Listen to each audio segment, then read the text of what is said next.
Capítulo 8.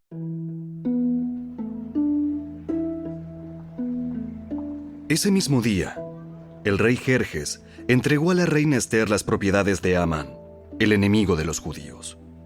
Luego, llevaron a Mardoqueo ante el rey, porque Ester le había contado al rey el parentesco que había entre ellos. El rey se quitó el anillo con su sello oficial, el cual había recuperado de Amán, y se lo dio a Mardoqueo. Y Ester nombró a Mardoqueo como encargado de las propiedades de Amán. Luego Ester volvió a presentarse ante el rey, cayó a sus pies y le suplicó con lágrimas que detuviera el plan siniestro que Amán, el agageo, había conspirado contra los judíos. Nuevamente el rey extendió su cetro de oro hacia Ester, de modo que ella se levantó y permaneció de pie delante de él.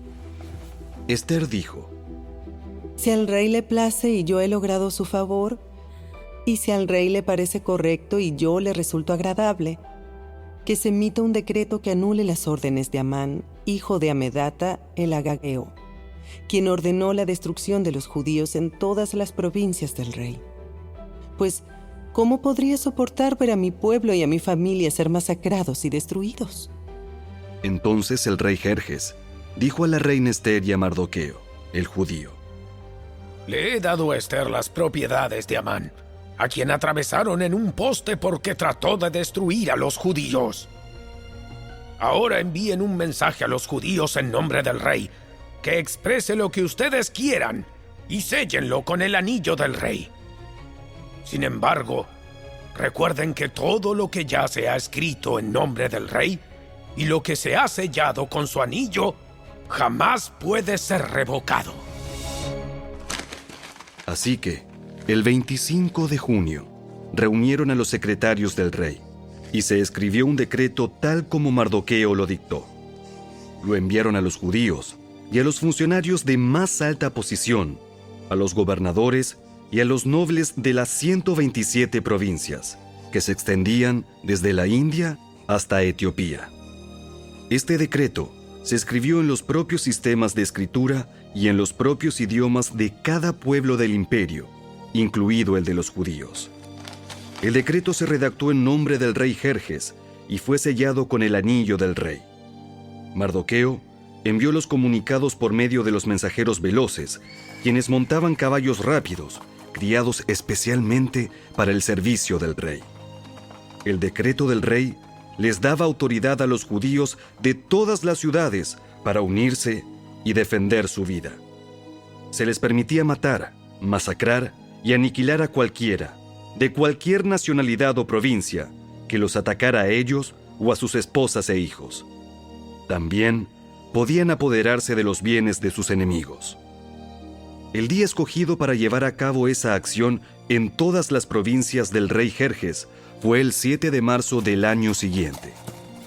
En cada provincia debía emitirse una copia de ese decreto como ley y proclamarse a todos los pueblos, para que los judíos estuvieran preparados para vengarse de sus enemigos el día señalado. Así que, impulsados por el mandato del rey, los mensajeros salieron a toda prisa sobre caballos rápidos, criados para el servicio del rey. Este mismo decreto también se proclamó en la fortaleza de Susa. Luego, Mardoqueo salió de la presencia del rey vestido con el manto real azul y blanco, con una gran corona de oro y con una capa de púrpura y lino de la más alta calidad.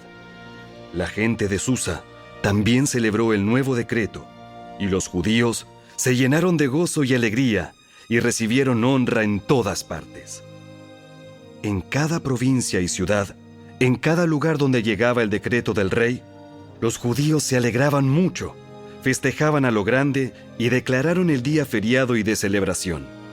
También, muchas personas del territorio se hicieron judíos por temor a lo que pudieran hacerles los judíos.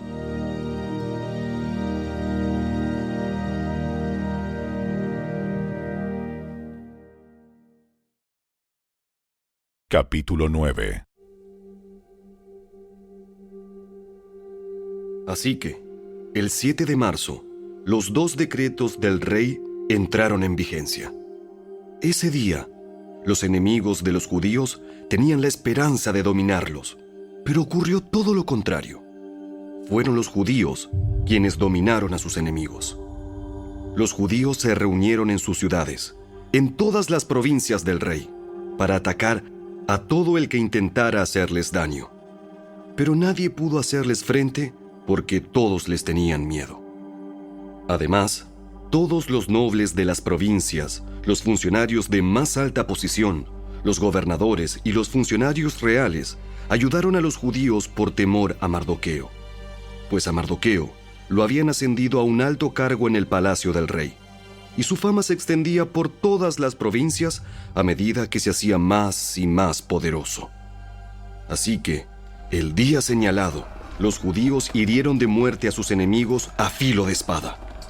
Mataron y aniquilaron a sus enemigos e hicieron lo que quisieron con quienes los odiaban. En la propia fortaleza de Susa, los judíos mataron a 500 hombres. También mataron a Parsandata, a Dalfón, a Aspata, a Porata, a Adalía, a Aridata, a Parmasta, a Arisai, a Aridai y a Baisata, los 10 hijos de Amán, hijo de Amedata, el enemigo de los judíos, pero no se quedaron con ninguna de sus pertenencias. Ese mismo día, cuando se le informó al rey el número de muertos en la fortaleza de Susa, hizo llamar a la reina Ester y le dijo: Los judíos mataron a 500 hombres solo en la fortaleza de Susa, además de los 10 hijos de Amán. Si aquí hicieron eso, ¿qué habrá pasado en el resto de las provincias? Ahora bien, ¿qué más quieres? Te será concedido. Dímelo y lo haré. Ester contestó: Si al rey le agrada que a los judíos de Susa se les dé permiso para hacer mañana lo que hicieron hoy, y que los cuerpos de los 10 hijos de Amán sean atravesados en un poste. El rey estuvo de acuerdo, y el decreto se hizo público en Susa. Atravesaron los cuerpos de los 10 hijos de Amán. Luego, el 8 de marzo, los judíos de Susa se reunieron y mataron a 300 hombres más, y otra vez tampoco se quedaron con ninguna de sus pertenencias. Mientras tanto, los demás judíos en todas las provincias del rey se reunieron para defender su vida. Quedaron aliviados de todos sus enemigos, al matar a 75,000 de los que los odiaban, pero no se quedaron con ninguna de sus pertenencias. Eso ocurrió en todas las provincias el 7 de marzo, y el día 8 descansaron para celebrar su victoria con un día de fiesta y alegría. Los judíos de Susa mataron a sus enemigos el día 7 de marzo, continuaron el 8, y luego el día 9 descansaron, y lo designaron su día de fiesta y alegría. De manera que, hasta el día de hoy, los judíos del campo que viven en aldeas remotas celebran un día feriado anualmente en el día señalado a fines del invierno, en el cual se alegran y se mandan regalos de comida unos a otros. Mardoqueo registró esos acontecimientos y envió cartas a los judíos que vivían cerca y lejos, en todas las provincias del rey Jerjes, para motivarlos a celebrar cada año un festival durante esos 2 días. Les dijo que debían celebrar esos días con alegría y festejos, obsequiándose porciones de comida unos a otros y haciendo regalos a los pobres. Ese festival conmemoraría el tiempo en que los judíos quedaron aliviados de sus enemigos, cuando su dolor se convirtió en alegría y su duelo en gozo. Así que los judíos aceptaron la propuesta de Mardoqueo y adoptaron esa costumbre anual. Amán, hijo de Amedata el Agageo, el enemigo de los judíos, había conspirado para aplastarlos y destruirlos en la fecha escogida al echar suertes. A las suertes se las llama Purim. Pero cuando Ester se presentó ante el rey, él emitió un decreto que causó que el plan siniestro de Amán se volviera en su contra. Y tanto Amán como sus hijos fueron atravesados en un poste afilado. Por eso la celebración se llama Purim, porque es la palabra que se empleaba antiguamente para la frase echar suertes. Por lo tanto, debido a la carta de Mardoqueo y a la experiencia que vivieron, los judíos de todo el reino se pusieron de acuerdo para iniciar esa tradición, y pasarla a sus descendientes y a todos los que se hacían judíos. Declararon que jamás dejarían de celebrar cada año esos 2 días prescritos en la fecha señalada. Esos días se recordarían y se mantendrían de generación en generación, y serían celebrados por cada familia en todas las provincias y ciudades del imperio. El festival de Purim nunca dejaría de celebrarse entre los judíos, ni se extinguiría de entre sus descendientes el recuerdo de lo ocurrido. Luego, la reina Ester, hija de Abihail, junto con Mardoqueo, el judío, escribieron otra carta en la cual la plena autoridad de la reina respaldaba la carta de Mardoqueo para establecer el festival de Purim. Se enviaron cartas con deseos de paz y seguridad a los judíos de las 127 provincias del imperio de Jerjes. Esas cartas establecían la celebración anual del festival de Purim en las fechas señaladas, como lo habían decretado el judío Mardoqueo y la reina Ester. El pueblo decidió celebrar el festival, de la misma manera que había decidido establecer el tiempo de ayuno y luto para sí y sus descendientes. Así que el mandato de Ester confirmó la costumbre del Purim, y todo quedó escrito en los registros.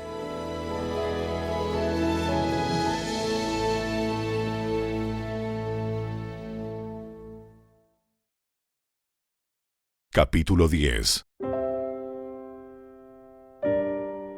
El rey Jerjes impuso un tributo en todo su imperio, incluso hasta las costas lejanas.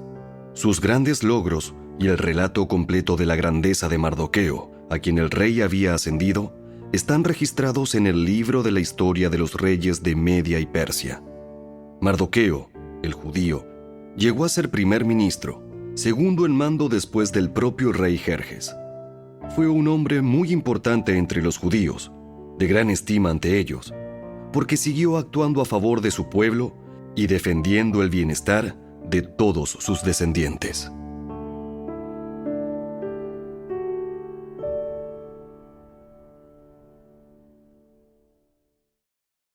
Todos ustedes en conjunto son el cuerpo de Cristo, y cada uno de ustedes es parte de ese cuerpo.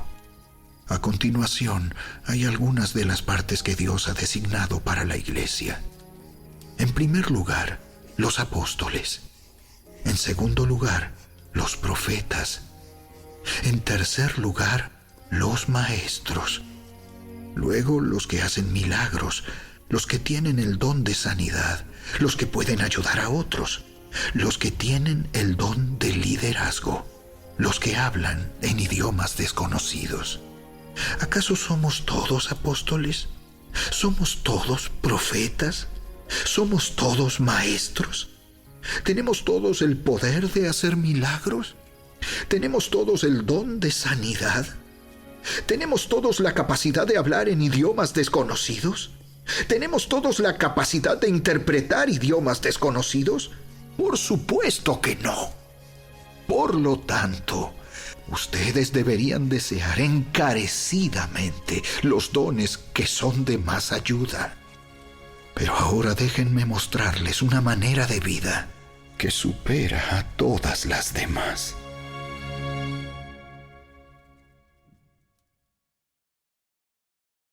Capítulo 13.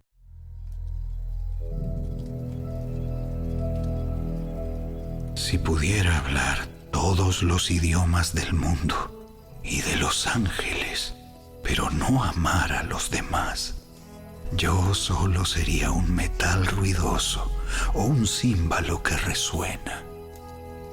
Si tuviera el don de profecía y entendiera todos los planes secretos de Dios y contara con todo el conocimiento, y si tuviera una fe que me hiciera capaz de mover montañas, pero no amara a otros, yo no sería nada. Si diera todo lo que tengo a los pobres y hasta sacrificara mi cuerpo, podría jactarme de eso. Pero si no amara a los demás, no habría logrado nada. El amor es paciente y bondadoso. El amor no es celoso, ni fanfarrón, ni orgulloso, ni ofensivo. No exige que las cosas se hagan a su manera. No se irrita ni lleva un registro de las ofensas recibidas. No se alegra de la injusticia, sino que se alegra cuando la verdad triunfa. El amor nunca se da por vencido. Jamás pierde la fe. Siempre tiene esperanzas y se mantiene firme en toda circunstancia. La profecía, el hablar en idiomas desconocidos y el conocimiento especial se volverán inútiles, pero el amor durará para siempre. Ahora, nuestro conocimiento es parcial e incompleto, y aún el don de profecía revela solo una parte de todo el panorama. Sin embargo, cuando llegue el tiempo de la perfección, esas cosas parciales se volverán inútiles. Cuando yo era niño, hablaba, pensaba y razonaba como un niño. Pero cuando crecí, dejé atrás las cosas de niño. Ahora vemos todo de manera imperfecta, como reflejos desconcertantes. Pero luego veremos todo con perfecta claridad. Todo lo que ahora conozco es parcial e incompleto, pero luego conoceré todo por completo. Tal como Dios ya me conoce a mí completamente. 3 cosas durarán para siempre: la fe, la esperanza y el amor. Y la mayor de las 3 es el amor.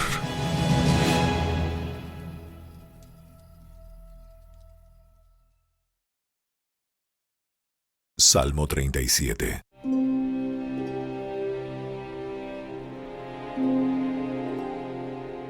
No te inquietes a causa de los malvados, ni tengas envidia de los que hacen lo malo, pues como la hierba, pronto se desvanecen, como las flores de primavera, pronto se marchitan. Confía en el Señor y haz el bien. Entonces vivirás seguro en la tierra y prosperarás. Deleítate en el Señor y Él te concederá los deseos de tu corazón. Entrega al Señor todo lo que haces. Confía en Él y Él te ayudará. Él hará resplandecer tu inocencia como el amanecer, y la justicia de tu causa brillará como el sol de mediodía. Quédate quieto en la presencia del Señor y espera con paciencia a que Él actúe. No te inquietes por la gente mala que prospera, ni te preocupes por sus perversas maquinaciones. Ya no sigas enojado. Deja a un lado tu ira. No pierdas los estribos, que eso únicamente causa daño. Pues los perversos serán destruidos, pero los que confían en el Señor poseerán la tierra. Pronto los perversos desaparecerán. Por más que los busques, no los encontrarás. Los humildes poseerán la tierra y vivirán en paz y prosperidad. Cuida tu lengua y mantén la boca cerrada, y no te meterás en problemas. Los burlones son orgullosos y altaneros. Actúan con una arrogancia que no tiene límites.